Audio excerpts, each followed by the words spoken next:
In today's episode, I talk about how to fuse the professional and the personal in your social media content.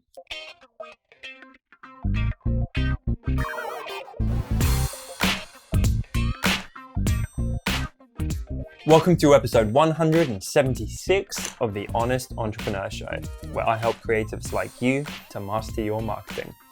My name's Tom Ross, and let's get into it. Guys, we're batch recording. You probably heard last episode I was talking about being good, sticking on water. That lasted approximately 30 seconds, recording a new episode. This episode is unofficially sponsored by Corona. That's good. This question is from Melly. I've been trying to niche down my page to have a more defined brand, but I would like to sprinkle in some personal posts, like travel. Is that totally off-putting?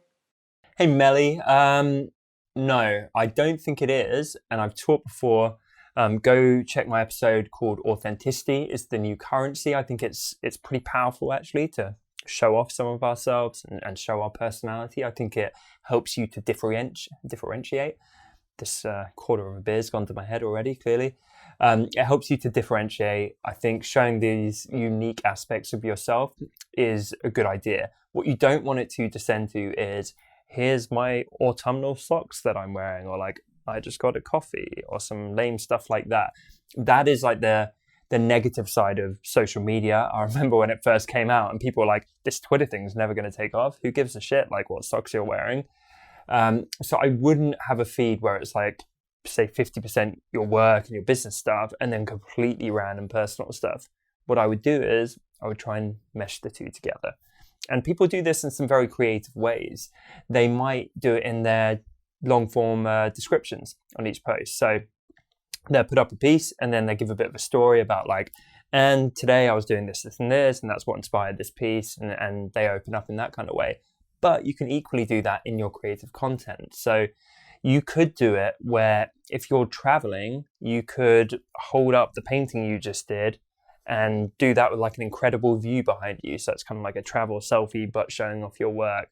You could do countless things. You could literally, like, if you're an artist, you could draw what you're looking at. You could be like, here's where I am today, and it inspired me to make this painting, and you tell the story. Like, I think combining the two is a good idea, and just developing your voice. I think I've talked about this on the show before, but there is a personal trainer who I love following on Instagram who's a huge Harry Potter nerd. And so all his descriptions, he's like, what's up, Muggles? And starts like using all this Harry Potter terminology. That lets him break through as a personality rather than just another PT who's like, and then you lift the dumbbell this way. And it's super boring. So I would find creative ways to try and fuse the two, but I wouldn't go 100% personal because I think that's where it disrupts the consistency and relevance of your feed.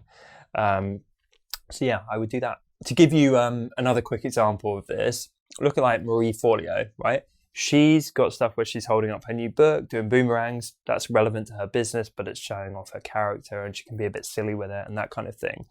Or Mike Jander, my friend, he puts out a lot of carousel content and educational content within the business and marketing of design. But he also hosts workshops and meetups. So he'll do the occasional post where it's him doing a selfie and it's like everyone at the workshop and they're having a good time. That's a bit more on the personal side, but it still fits within his wider content because it maps to the workshops and the teachings that he is giving out. He's just doing that in a more personal way than a faceless slideshow. So again, just think about mixing it up and trying to fuse the two together. Question of the day. What is the most personal thing you've ever shared on social media? I've shared quite a lot.